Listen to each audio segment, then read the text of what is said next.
Hello दोस्तों, इस video में हम बात करेंगे हाइड्रोकार्बन्स के बारे में, जिसमें हम पढ़ेंगे प्रिपरेशन ऑफ अल्केन्स। हाइड्रोकार्बन्स हमारे दो टाइप्स के होते हैं, एलिफैटिक कंपाउंड और एरोमेटिक कंपाउंड बनाते हैं। एलिफैटिक कंपाउंड में हमारा आता है अल्केन, अल्कीन और अल्काइन। अल्केन के पास होता है सिंगल बॉन्ड, अल्कीन के पास होता है डबल बॉन्ड और अल्काइन के पास होता है ट्रिपल बॉन्ड। एरोमेटिक कंपाउंड में हमारे पास आता है जैसे बेंजीन लाइक स्ट्रक्चर, और एलिफैटिक कंपाउंड में आता है जैसे कार्बन हाइड्रोजन के चेन्स के बारे में बात करें, चेन फॉर्म कह सकते हैं। और एरोमेटिक में बेंजीन लाइक स्ट्रक्चर हम बोल सकते हैं कि एरोमेटिक कंपाउंड है।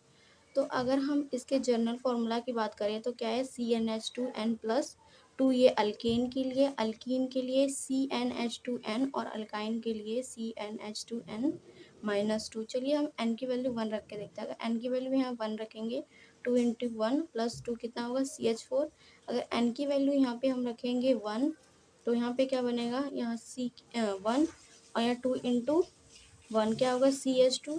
यहाँ n की वैल्यू अगर हम रखेंगे 1, तो यहाँ क्या बनेगा, n की जगह 1, H 2 × 1 - 2, यानी कि C2 × 1 यहाँ पे क्या होगा, 0। यहाँ ओनली कार्बन बच रहा है। ये हमारा क्या है, जनरल फार्मूला अल्केन के लिए, अल्कीन के लिए और अल्काइन के लिए। दोस्तों जो ये सिंगल बॉन्ड है, इसको हम बोलते हैं saturated compound. Means single bond मिलकर बनाते हैं हमारे सैचुरेटेड कंपाउंड। मीन्स अल्केन जो है हमारा सैचुरेटेड कंपाउंड है, और ये जो डबल बॉन्ड और ट्रिपल बॉन्ड ये मिलकर बनाते हैं हमारे अनसैचुरेटेड कंपाउंड। अनसैचुरेटेड कंपाउंड में क्या आ जाएगा, अल्कीन और अल्काइन। तो अल्कीन हमारे सैचुरेटेड कंपाउंड है, अल्कीन और अल्काइन हमारे अनसैचुरेटेड कंपाउंड है। चलिए दोस्तों, अब हम बात कर लेते हैं मेथड ऑफ प्रिपरेशन। हम अल्केन्स को प्रिपरेशन कैसे कर सकते हैं। सबसे पहले हम अल्केन की प्रिपरेशन कर सकते हैं from hydrogenation of unsaturated compound. Hydrogenation का मतलब क्या होता है, देखिए, the addition of hydrogen to unsaturated compound. Addition करना हाइड्रोजन का अनसैचुरेटेड कंपाउंड में। और अनसैचुरेटेड कंपाउंड कौन से होते हैं, जिनके पास डबल और ट्रिपल बॉन्ड होते हैं, ये हमारे अनसैचुरेटेड कंपाउंड होते हैं। In presence of catalyst is called hydrogenation. इसको हम हाइड्रोजिनेशन बोलते हैं। देखिए हमारे पास क्या है, अल्कीन ले लेते हैं हम, CH2 डबल बॉन्ड CH2। ये क्या है, अनसैचुरेटेड कंपाउंड है। इसमें हम कर रहे हैं एडिशन ऑफ हाइड्रोजन। हमने क्या पढ़ा है, हाइड्रोजिनेशन क्या है, the addition of hydrogen to unsaturated compound. तो अनसैचुरेटेड कंपाउंड में क्या कर रहे हैं हम, addition of hydrogen in presence of catalyst. Catalyst हम यूज़ कर ले रहे हैं यहाँ पे निकेल। क्या होगा, एक हाइड्रोजन इस कार्बन के पास जाएगा और एक हाइड्रोजन इस कार्बन के पास जाएगा, तो हमारे पास बनेगा CH3 ये बन गया हमारा अल्केन, और ये क्या था, अल्कीन। तो इस तरीके से हम प्रिपरेशन कर सकते हैं हम अल्केन्स का by hydrogenation of unsaturated compound. Hydrogenation means addition of hydrogen to unsaturated compound. और अनसैचुरेटेड कंपाउंड क्या है हमारे पास, अल्कीन्स और अल्काइंस। अगर हम इसकी जगह क्या ले लें, अल्काइंस ले लें और एडिशन कर दे हाइड्रोजन की, तो क्या बनेगा, ये CH2, एक कार्बन इसके पास जाएगा और एक कार्बन इसके पास, डबल बॉन्ड CH2। देखिए दोस्तों, अभी भी ये हमारा अल्केन नहीं बना है, तो क्या करेंगे, अगेन हम इसमें हाइड्रोजन ऐड कर देंगे in the presence of nickel. तो हमारा क्या बन जाएगा, ये CH3 और CH3। अब ये हमारा अल्केन बन चुका है। तो इस तरह हम हाइड्रोजिनेशन मेथड से हम लोग क्या कर सकते हैं, अल्केन्स की प्रिपरेशन कर सकते हैं। दूसरा, हम फ्रॉम अल्काइल हैलाइड से भी प्रिपरेशन कर सकते हैं। देखिए इसमें हम अल्काइल हैलाइड से कैसे प्रिपरेशन कर सकते हैं। क्या लिखा, alkyl halide react with reducing agent to give alkane. Alkyl halide जब हमारा रिएक्ट करेगा रिड्यूसिंग एजेंट से, तब वो हमें अल्केन देगा। और रिड्यूसिंग एजेंट हम क्या यूज़ कर सकते हैं इसमें, लाइक ZnHCl, और इसमें हम यूज़ कर सकते हैं SnHCl, और यूज़ कर सकते हैं हम FeSCl। ये सारे रिड्यूसिंग एजेंट है, इन सब का यूज़ कर सकते हैं हम अल्काइल हैलाइड में प्रिपरेशन अल्केन की करने के लिए। तो देखिए दोस्तों, क्या करेंगे, हम अल्काइल हैलाइड ले लेंगे, अल्काइल हैलाइड CH3I, यहाँ पे अल्काइल क्या है, CH3 ग्रुप, और हैलाइड क्या है, आयोडीन। तो इसमें हम क्या लेते हैं, इसे 2 टाइम्स ले लेते हैं और हम रिएक्शन कर रहे हैं रिड्यूसिंग एजेंट की प्रेजेंस में ZnHCl। तो क्या बनेगा, ये हमारा CH4 बन जाएगा, ये वाला हाइड्रोजन इसके पास चला जाएगा, ठीक है, ये 2 टाइम्स CH4 बन जाएगा, ये आयोडीन निकल जाएगा I2 की फॉर्म में, और ये जो हमारा Zn बचा और Cl बचा, ये कंबाइन करके हमारा ZnCl2 बनाएंगे। इस तरह हम अल्काइल हैलाइड की हेल्प से अल्केन्स की प्रिपरेशन कर सकते हैं। अब ये हमारा क्या है, अल्केन। दोस्तों नेक्स्ट है हमारा वुर्ज रिएक्शन। वुर्ज रिएक्शन की हेल्प से भी हम अल्केन की प्रिपरेशन कर सकते हैं। वुर्ज रिएक्शन में क्या होता है, देखिए, when alkyl halide react with sodium, हम इसमें अल्काइल हैलाइड के रिएक्ट करते हैं किसके साथ, सोडियम के साथ, इन प्रेजेंस ऑफ ईथर। दोस्तों ईथर की प्रेजेंस में ये रिएक्शन होगा, बिना ईथर के ये रिएक्शन नहीं होगा, तो हमें क्या मिलेगा, अल्कीन मिलेगा। जब हम अल्काइल हैलाइड की रिएक्शन सोडियम के साथ कराएंगे इन प्रेजेंस ऑफ ईथर, तब हमें अल्केन मिलेगा। और ये मेथड है only applicable for preparation of even number of carbon atom. और ये जो मेथड है ओनली एप्लीकेबल है for even number of carbon atom के लिए। चलिए देखते हैं ऐसा क्यों है। देखिए हमने बोर्ज रिएक्शन में क्या पढ़ा कि हम अल्काइल हैलाइड रिएक्ट करेंगे, हमने अल्काइल हैलाइड ले लिया, यहाँ पे CH3 है। फिर हमने कहा कि सोडियम के साथ रिएक्ट करेंगे, लेकिन हमने बोला क्या है, even number of alkyl halide use करेंगे, तो इसलिए हमने एक और even number of alkyl halide ले लिया। इसे बैलेंस करने के लिए हमने 2 सोडियम कर दिया।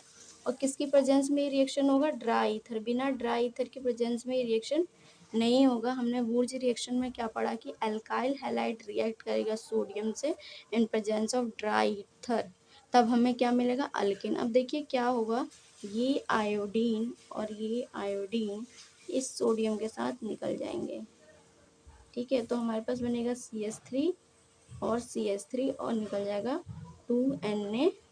ये बन गया हमारा अल्केन,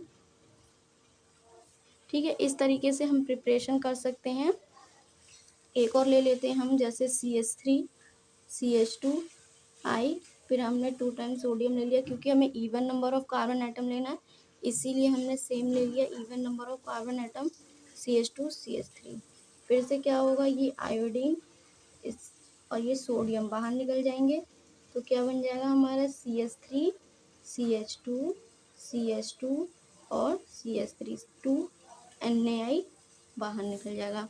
दोस्तों हमने बात की कि even number of carbon atom के लिए एप्लीकेबल है, ऑड नंबर कार्बन एटम के लिए क्यों नहीं एप्लीकेबल है। ऐसा इसलिए है क्योंकि जब इसका रिएक्शन वुर्ज रिएक्शन में अगर हम ऑड नंबर कार्बन एटम लेंगे तो हमारे पास डिफरेंट प्रोडक्ट बनेंगे। इस तरह हम कह सकते हैं कि मिक्सचर ऑफ प्रोडक्ट बनेगा, जिसकी वजह से उनका बॉइलिंग पॉइंट सेम होगा और सेपरेशन करने में हमें दिक्कत आएगी। इसलिए हम इसे प्रेफर करते हैं कि हम इवन नंबर कार्बन एटम के साथ रिएक्शन करें। तो एक वुर्ज रिएक्शन से भी हमने क्या किया, अल्केन की प्रिपरेशन कर ली।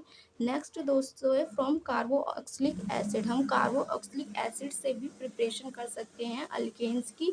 इसमें क्या है, पहला है बाय डी कार्बोक्सिलेशन। अब डी कार्बोक्सिलेशन का मतलब क्या है, the removal of carbon dioxide molecule from organic compound is called D carboxylation. Means इसमें रिमूवल होगा कार्बन डाइऑक्साइड का, उसे हम क्या बोल रहे हैं, डी कार्बोक्सिलेशन। चलिए देखते हैं इस रिएक्शन में होता क्या है। क्या लिखा, व्हेन सोडियम और potassium salt of carboxylic acid. हम क्या करेंगे, कार्बोक्सिलिक एसिड का सॉल्ट लेंगे, जिसको ट्रीट करेंगे इन presence of soda, lime, NaCO give alkane. तो इस तरह हमें अल्केन मिलेगा। देखिए कैसे ले रहे, क्या बोला हमने कि सोडियम और पोटाशियम का सॉल्ट, कार्बोक्सिलिक एसिड सोडियम और पोटाशियम का सॉल्ट लेंगे, सोडियम और पोटाशियम का सॉल्ट लेंगे हम लोग किसके साथ, कार्बोक्सिलिक एसिड के साथ। हम जनरल फॉर्मूला लिख लेते हैं RCO, ठीक है, ये क्या है, कार्बोक्सिलिक एसिड का है, और इसके साथ सॉल्ट ले लेते हैं हम Na, ठीक है। हमने क्या क्या किसकी प्रेजेंस में ये रिएक्शन होगी हमारी, NaOH और CaO, ठीक है। तो हमारे पास इसको हम 2 टाइम्स ले लेते हैं, तो हमें क्या मिलेगा, अल्केन मिलेगा। तो हम इसका रिएक्शन कैसे कर सकते हैं, देखिए ये फॉर्म हो जाएगा हमारा R, और एक हाइड्रोजन इसके पास से जाएगा, तो ये बन जाएगा RH, ये क्या बन जाएगा हमारा RH, और साथ में क्या निकल जाएगा हमारा सोडियम कार्बोनेट। देखिए दोस्तों, इसको ब्रेक करके भी लिख सकते हैं आप, कार्बन डाइऑक्साइड भी निकल जाएगा। तो हम इस तरीके से क्या कर रहे हैं, डी कार्बो ऑक्सीलेशन की हेल्प से हमने क्या की, अल्केन की प्रिपरेशन की। चलिए अब एग्जांपल ले लेते हैं। इस R की जगह हम एल्काइल ग्रुप ले लेते हैं, CH3CO। ये क्या है हमारा कार्बोक्सिलिक ग्रुप है, और ये क्या है salt of carboxylic group. Sodium का सॉल्ट लिया हमने, कार्बोक्सिलिक एसिड के साथ ट्रीट कर रहे हैं हम, किसकी प्रेजेंस में, NaOH और CaO की प्रेजेंस में। तो हमारे पास क्या है CH3 और ये H कंबाइन कर जाएंगे तो CH4 बन जाएगा, और साथ में क्या निकल जाएगा हमारा सोडियम कार्बोनेट। ठीक है दोस्तों, ये है हमारा डी कार्बो ऑक्सीलेशन, जिसमें हमने क्या किया, पोटाशियम और सोडियम का सॉल्ट यूज़ किया कार्बोक्सिलिक एसिड के साथ, और ट्रीट किया इन प्रेजेंस ऑफ सोडा लाइम, जैसे कि NaOH और COA। ये क्या हमारा सोडा लाइम है, इनकी प्रेजेंस में रिएक्शन करने से हमें अल्केन मिल गया। नेक्स्ट आता है कोल्स इलेक्ट्रोलाइसिस। कोल्स इलेक्ट्रोलाइसिस की हेल्प से भी हम लोग अल्केन्स की प्रिपरेशन कर सकते हैं। बस ये डी कार्बोक्सिलेशन जैसे ही सेम है, बस इसमें अंतर ये है कि हम इसकी जो कोल्स इलेक्ट्रोलाइसिस है, इसमें हम एक्वस सॉल्यूशन की प्रेजेंस में रिएक्शन करेंगे। बल्कि in aqueous solution of sodium और potassium salt of carboxylic acid, इसमें भी हम पोटाशियम और सोडियम का सॉल्ट लेंगे, और किसकी कार्बोक्सिलिक एसिड का, और किसकी प्रेजेंस में, एक्वस सॉल्यूशन की प्रेजेंस में ही रिएक्शन होगा। तो सेम है ये, जैसा कि हमने अभी किया है। इसमें हम क्या कर लेंगे, सबसे पहले हम सॉल्ट ले लेते हैं, RCOONA। किसका सॉल्ट है ये, कार्बोक्सिलिक एसिड का सॉल्ट है सोडियम के साथ। इसको हम 2 टाइम्स ले लेते हैं, हम इसकी रिएक्शन करते हैं किसकी प्रेजेंस में, उन्होंने बोला वाटर की प्रेजेंस में। ये होगा एक्वस सॉल्यूशन की प्रेजेंस में, लेकिन डी कार्बोक्सिलेशन किसकी प्रेजेंस में था, सोडा लाइम की प्रेजेंस में। देखिए अब ये क्या होगा, ये R बाहर निकल जाएंगे, और बाकी ये सारा पार्ट अलग हो जाएगा। तो हमारे पास बनेगा कार्बन डाइऑक्साइड, ये निकल के कार्बन डाइऑक्साइड बना लेंगे, और बनेगा हमारा H2O, और फिर 2 टाइम्स NaOH।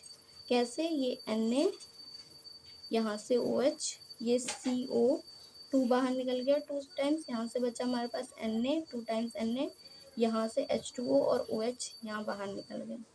ठीक है दोस्तों, अब इसे हम R को लिख लेते हैं। R यहाँ हमारे पास क्या है, CH3, 2 टाइम्स CH3 CONA, ये सॉल्ट है कार्बोक्सिलिक एसिड का, ये ट्रीट करेगा वाटर के साथ, तो क्या देगा हमें, CH3 प्लस में कार्बन डाइऑक्साइड, प्लस में हाइड्रोजन, और प्लस में 2NaOH। इस तरह हम कोल्स इलेक्ट्रोलाइसिस की हेल्प से भी अल्केन्स की प्रिपरेशन कर सकते हैं। डी कार्बोक्सिलेशन से सेम है, डी कार्बोक्सिलेशन और कोल्स इलेक्ट्रोलाइसिस। डी कार्बोक्सिलेशन में हमने कार्बोक्सिलिक एसिड का सॉल्ट यूज़ किया, जिसमें हमने सोडियम और पोटाशियम यूज़ किया इन प्रेजेंस ऑफ सोडा लाइम, तो हमें अल्केन मिला। कोल्स इलेक्ट्रोलाइसिस में भी हमने कार्बोक्सिलिक एसिड का सॉल्ट यूज़ किया है सोडियम का, और ये वाटर की प्रेजेंस में हुआ है, एक्वस सॉल्यूशन की प्रेजेंस में हुआ है, और इससे हमें क्या मिला है, अल्केन मिला है। इन मेथड की हेल्प से हम अल्केन्स की प्रिपरेशन कर सकते हैं। आई होप आपको ये सारी प्रिपरेशन समझ आई हो।